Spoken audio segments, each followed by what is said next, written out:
പൂർണ്ണ അംഗത്വം നൽകാൻ ഒരു രാഷ്ട്രവും തയ്യാറാകാത്തതിന്റെ ഫലമായി അഭയാർത്ഥികൾ അല്ലെങ്കിൽ അനധികൃത കുടിയേറ്റക്കാരായി ലോകത്ത് ആയിരക്കണക്കിന് ജനങ്ങൾ വോട്ടവകാശം പോലുള്ള രാഷ്ട്രീയ അവകാശം, സംസാര സ്വാതന്ത്ര്യം തുടങ്ങിയ പൗരാവകാശം തുടങ്ങിയ വേതനത്തിലൂടെ വിദ്യാഭ്യാസപരമായുള്ള സാമ്പത്തിക സാമൂഹിക അവകാശം മിക്ക ജനാധിപത്യ രാഷ്ട്രം ഇന്ന് പൗരാവകാശങ്ങളിൽ ഉൾപ്പെടുന്നു.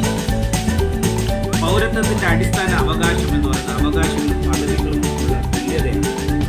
ഒരു വ്യക്തിയുടെ പൗരത്വം വ്യക്തമാക്കുന്ന രേഖകളാണ് ജനന സർട്ടിഫിക്കറ്റ് ഓഫ് ബർത്ത്.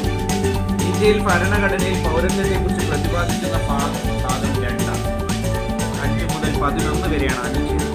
1950 ജനുവരി 26 വരെയുള്ള ഇന്ത്യൻ പൗരത്വ നിർണയ നിബന്ധനകളെ ഭരണഘടനയിലെ 5 മുതൽ 11 വരെയുള്ള അനുച്ഛേദങ്ങളിൽ പറയുന്നു. 1956 ജനുവരി 26 വരെയുള്ള ഇന്ത്യൻ പൗരത്വ നിർണയ നിബന്ധനകൾ ഭരണഘടനയിൽ 5 മുതൽ 11 വരെ പറയുന്നു. ഒരു രാഷ്ട്രത്തിന്റെ നിയമനിർമ്മാണ നടപടികളും നീതി നിർവഹണത്തിൽ പങ്കെടുക്കാൻ അധികാരമുള്ള ഏതൊരു വ്യക്തി ആ രാഷ്ട്രത്തിന്റെ പൗരൻ എന്ന് വിളിക്കാമെന്ന് പറയുന്നത് അനുച്ഛേദമായി. ഭരണഘടന നിലവിൽ വന്ന സമയത്തെ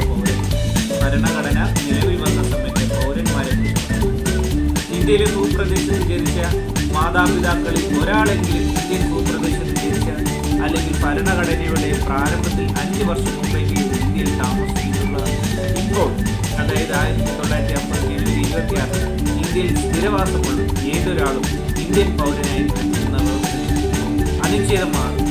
പാകിസ്ഥാനിൽ നിന്നും ഇന്ത്യയിലേക്ക് കുടിയേറിയ പൗരത്വം അതിനുള്ള അവകാശം.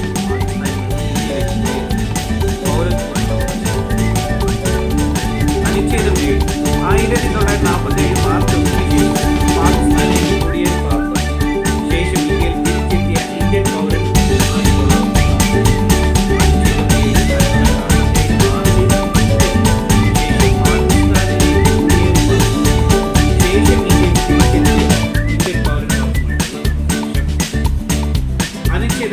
ഇന്ത്യയിൽ ജനിക്കുകയും ഇന്ത്യക്ക് പുറത്ത് താമസിക്കുകയും ചെയ്യുന്ന ചില വ്യക്തികളുടെ പൗരത്വം. അനുച്ഛേദം 30 സ്വമേധയാണ് വിദേശ പൗരത്വം സ്വീകരിക്കുന്ന വ്യക്തികളെ ഇന്ത്യൻ പൗരനായി പരിഗണിക്കാനാവില്ല എന്ന് പറയുന്നു. അനുച്ഛേദം 10 പൗരത്വത്തിനായുള്ള അവകാശമുണ്ട്. 11 പൗരത്വത്തിനുള്ള അവകാശം പാർലമെന്റിന്റെ നിയമം വഴി ക്രമപ്പെടുത്താവുന്നതാണ്. ഇന്ത്യൻ ഭരണഘടന വിഭാവനം ചെയ്തിരിക്കുന്ന പൗരത്വ നിയമവും ഇന്ത്യയിൽ പൗരത്വം അനുഭവിക്കുന്നത് കേന്ദ്ര മന്ത്രാലയം. ഏക പൗരത്വം എന്ന ആശയം ഇന്ത്യ കടപ്പെടുത്തിയിരിക്കുന്ന വിദേശികളായ ഇന്ത്യൻ സമൂഹത്തെക്കുറിച്ച് പഠിക്കുന്നതും അവരുടെ സഹവർത്തിത്വം നിലനിർത്തുന്നതും 2000 സെപ്റ്റംബറിൽ ഇന്ത്യൻ വിദേശ മന്ത്രാലയം ഇരട്ട പൗരത്വം എന്ന ആശയം മുന്നോട്ട് വെച്ചതല്ല